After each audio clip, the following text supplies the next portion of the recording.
जहाँ देश में नारा लग रहा है बेटी पढ़ाओ बेटी बचाओ। सभी लोग अपनी बेटियों को पढ़ा भी रहे हैं और उनको उनके पैरों पर खड़ा भी कर रहे हैं।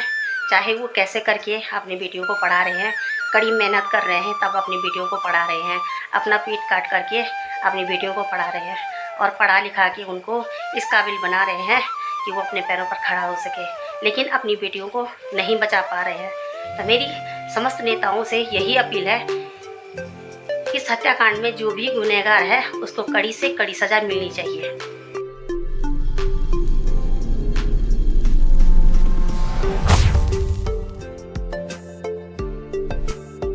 हेलो दोस्तों, गुड मॉर्निंग। कैसे हैं आप सब लोग?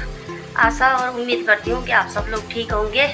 मैं तो क्या ही ठीक होना है, मुझे बुखार हो रहे हैं और सासू जी भी उधर से बीमार हैं। सासू जी गिर गए थे, उनको बहुत ज़्यादा चोटें आई हैं, बहुत ज़्यादा अंदरूनी चोटें आई हैं। पता नहीं नसीब हमारे साथ कौन सा खेल खेल रहा है। इधर हबी जी का डायलिसिस हो रहा है, उधर मुझे वायरल इन्फेक्शन हो गया है। इधर सासू जी घास के ले गए, वो चट्टान से गिर गए थे, उनके सर में भी 6 से 7 टाँके आए हैं और काफ़ी टांगों पे भी उनके और पेट पे भी, पैर पे भी काफ़ी चोटें मेरी सासू जी को आई हैं। तो सासू जी उधर से लेट रखी हैं। मैं भी रात 2 बजे से सो नहीं पाई हूँ। बहुत रात को बहुत ज़्यादा मुझे फीवर हो रहा था, तो रात भर मेरी मम्मी कर रही थी मेरा ट्रीटमेंट। कभी मुझे तेल लगा रही थी मलहम बना के, कभी मेरे सर पे पट्टी बना के रख रही थी, कभी मुझे दवाई दे रही थी, कभी पानी दे रही थी। तो रात भर मेरे साथ साथ मम्मी भी नहीं सोई। मैं तो सो नहीं पाई बुखार से, लेकिन मम्मी भी नहीं सो पाई। तो फिलहाल सुबह के बज चुके हैं 9:30। करते हैं आज के ब्लॉग की शुरुआत। नीला अंबर, हरी भरी धरती, वही बलड़ों की सार। कितना सुंदर है यार मेरा पहाड़। देख सकते हैं सुबह के 9:30 बज चुके हैं और पूरी तरह से धूप भी खिली हुई है। ऊपर आसमान में हल्के हल्के बादल भी आ रखे हैं और आसमान बहुत अच्छा हो रखा था। कल तो मौसम बहुत अच्छा हो रखा था और आज मौसम थोड़ा सा बारिश का हो रखा है और चारों तरफ हरियाली हरियाली हो रखी है। बहुत ही खुद लग रही है इस मौसम को देख के, चारों तरफ हरियाली देख के। और खेतों में लोगों की धान हो रखी हैं, बलड़े आ रखे हैं, तो बहुत ही सुंदर चारों तरफ का वातावरण लग रहा है। और अब तो आज द्विगति है, 2 गति, और सावन का महीना भी ख़त्म हो चुका है और अब तो धूप भी पड़ने लगती है। तो चारों तरफ का मौसम हो रखा है बहुत ही खूबसूरत।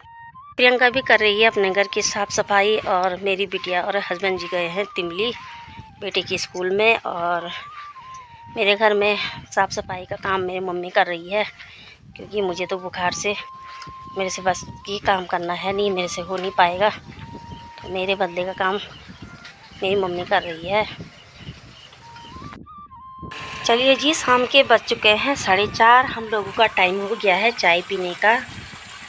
और ऊपर पहाड़ियों में पूरी तरह से काले बादल आ गए हैं और ऊपर धरान जी साइड में ना बारिश की संभावना लग रही है। ऊपर से बारिश नीचे के लिए आ रही है।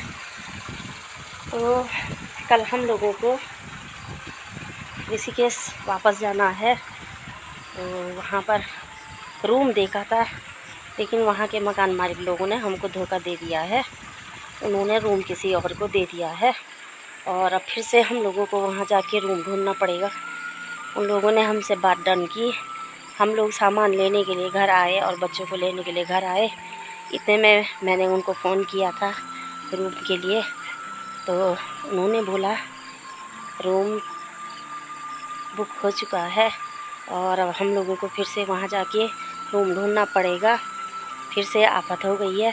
खैर कोई बात नहीं, कॉलोनी में उधर रूम मिल ही जाएंगे। तो आज हम लोग घर पे रुके थे, कल तो रक्षाबंधन है, देखते हैं क्या होता है। ऐसे भी कई सालों से मैं अपने भाई लोगों को राखी नहीं बांध पाती थी, क्योंकि घर गृहस्थी और बच्चों में इतना बिजी हो जाती हैं महिलाएं कि उनके पास अपने भाई की कलाई पर राखी बांधने का भी नसीब नहीं होता है। तो 14 से 15-20 साल हो गए हैं, तो मैंने अपने भाई को राखी नहीं बांधी है। और परसों गई थी मैं राखी देने के लिए भाई को, तो राखी तो मैंने दी है और अब भाई खुद बांध देंगे, क्योंकि हमारे पास तो इतना टाइम नहीं है इधर रुकने का। वहाँ जाना है ऋषिकेश में और हिमालयन हॉस्पिटल में जाना है। वहाँ पर हबी जी की गले की मशीन भी चेंज करनी है, जिसका खर्चा 5000 रुपये आता है। तो वहाँ जाएंगे और वहाँ पर वो मशीन चेंज करवा लेंगे, फिर डायलिसिस होगा। उसके लिए हम लोगों को सुबह जल्दी जाना होगा। डॉक्टर मिलने चाहिए, नेफ्रो के डॉक्टर को दिखाएंगे, डॉक्टर मिलने चाहिए। तो डॉक्टर तो फ़िलहाल हड़ताल पे हैं, सुनने में आ रहा है। अभी कोलकाता में डॉक्टर के साथ जो घटना हुई है, जो उनके साथ रेप हुआ है और उनकी हत्या की गई है, तो उससे सारे देश में आक्रोश फैला हुआ है। तो हमारी सरकार से यही विनती है कि उनको न्याय मिलना चाहिए। अगर डॉक्टर के साथ ऐसा हो रहा है तो गरीब इंसानों का क्या होगा। एक तरफ सरकार बोलती है बेटी बचाओ बेटी पढ़ाओ, दूसरी तरफ से बेटी और महिलाओं के साथ इस तरह का घिनौना अपराध हो रहा है। कौन इसका जिम्मेदार है? मैं तो अपील करती हूँ अपने माननीय मंत्रियों से कि ये जो भी ये इस तरह के घिनौने अपराध करने वाले हैं, उनको कड़ी से कड़ी सज़ा दी जाए। इतनी घटिया सज़ा उनको दी जाए कि वो क्या कोई भी ऐसी हरकत करने से पहले 100 बार सोचे। किसी की बेटी, किसी की बहनें, किसी की माँ, अरे उनके घर में भी तो माँ बहन बेटी होगी। लेकिन आज जिस तरह से समाज आगे जा रहा है, तो कोई भी सुरक्षित नहीं है। बेटी पढ़ाओ बेटी बचाओ सिर्फ एक नारा है, इसमें बेटियां सेफ नहीं हैं।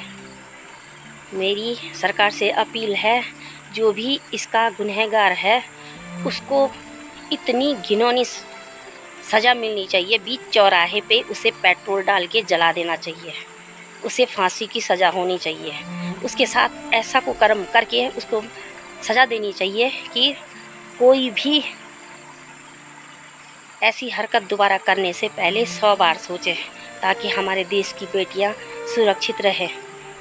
आज जिस तरह से उनके साथ ये घटना हुई है, तो उनके माँ बापों ने अपने बच्चे के लिए सपने देखे होंगे, कितना पैसा खर्च किया होगा, किन मुकाम से अपनी बेटियों को यहाँ तक लाए होंगे। और इस तरह से कोई भी ये अपराध कर देगा और वो खुलेआम घूमता रहेगा, तो ये तो बड़ी शर्मनाक बात है। मेरी सरकार से अपील है, उस इंसान को कड़ी से कड़ी सज़ा दी जाए। बाकी सारे देश में लोग कैंडल मार्च निकाले हुए हैं, सारे डॉक्टर भी हड़ताल पे हैं और न्याय के लिए सभी गुहार लगा रहे हैं। समस्त देशवासी अपने भारत की बेटियों को सुरक्षित देखना चाहते हैं, चाहे वो 3 साल की बच्ची से लेके 70 साल की महिला क्यों ना हो। क्योंकि ये आरोपियों को अगर ऐसे खुला छोड़ दिया तो ये आगे भी कई क्राइम को अंजाम देंगे। तो हम लोगों को डॉक्टर नहीं मिलेंगे अभी, तो उनका मशीन चेंज नहीं होगा। परसों डायलिसिस में उनका मशीन बार बार ब्लॉक हो रहा था और डायलिसिस में बहुत टाइम लग गया था, तो उनकी मशीन को हम लोगों को चेंज करवाना है। देखते हैं कल तक अगर हड़ताल खुल जाएगी तो कल शाम को हम लोग निकल जाएंगे, नहीं तो परसों सुबह हम लोगों को निकलना पड़ेगा मंगलवार की डायलिसिस के लिए। शाम का वक्त है और यहाँ पर बहुत सारे पक्षी आके यहाँ पर बैठे हुए हैं। इनको हमारे यहाँ शटुली बोलते हैं। और देखो सारे के सारे पक्षी यहाँ पर बैठे हुए हैं और मौसम पूरी तरह से हो गया है बारिश का। तो फ़िलहाल हम लोग पी रहे हैं चाय। मुझे तो फिर से फीवर चढ़ने लगा है और बोल भी नहीं पा रही हूँ, सांस फूल रही है, क्योंकि ये वायरल इन्फेक्शन है। बहुत ख़तरनाक बुखार आ रहे हैं, पूरा शरीर दर्द कर रहा है। 2 घंटे के लिए बुखार उतर रहे हैं, फिर उसके बाद ऐसे ही बुखार दोबारा से चढ़ रहे हैं। मैं एडमिट हो जाऊंगी तो हबी जी का क्या होगा। और रूम भी हमारा कैंसिल हो चुका है, हमको वहाँ जाके अभी और मुझे घूमना है, रूम देखना है। तो देखते हैं परसों रूम ढूंढ के फिर कोशिश करती हूँ कि रूम मिल जाए और बच्चों को भी अपने साथ ले जाऊँ। शाम के बज चुके हैं 6। प्रियंका गई है घास के लिए। सासू जी को भी आ गए हैं बुखार, वो भी बैठे हुए हैं बाहर पे। और मुझे भी फीवर हो रखा है, तो सभी के सभी बैठ रखे हैं वहाँ बाहर पे।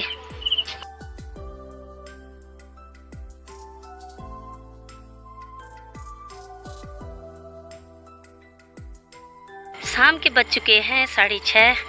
ऊपर धरांजी बड़मा साइड में ऊपर बारिश शुरू हो चुकी है और ऊपर आसमान में आए हैं घने काले बादल और ऊपर पहाड़ों में पूरी तरह से बारिश का मौसम हो चुका है। बारिश भी शुरू हो चुकी है, हल्की फुल्की बूंदाबांदी हमारे यहाँ भी हो चुकी है। और प्रियंका गई है घास के लिए। सासू जी को भी बुखार आ रहे हैं क्योंकि वो जंगल गए थे, गिर गए थे, उनको चोट आ गई थी और उसी के कारण शायद उनको भी बुखार आ रहे हैं और बहुत तेज़ बुखार सासू जी को भी आ रहे हैं। उन्होंने भी दवाई खाई और दवाई खाने के बाद उनको फिर बुखार दोबारा से चढ़ गया है और मुझे भी बहुत तेज़ बुखार हो रहा है। शाम का टाइम शुरू हो चुका है और बुखार भी शुरू हो चुका है। और अब हम लोग करते हैं खाना पीना बनाने की तैयारी। तो मैं तो फ़िलहाल खाना पीना बना नहीं पा रही हूँ, खड़ा भी नहीं रह पा रही हूँ। बिटिया ही बनाएगी और मेरी मम्मी ही बनाएगी।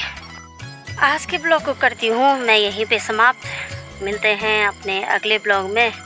कल हम लोग चले जाएंगे ऋषिकेश।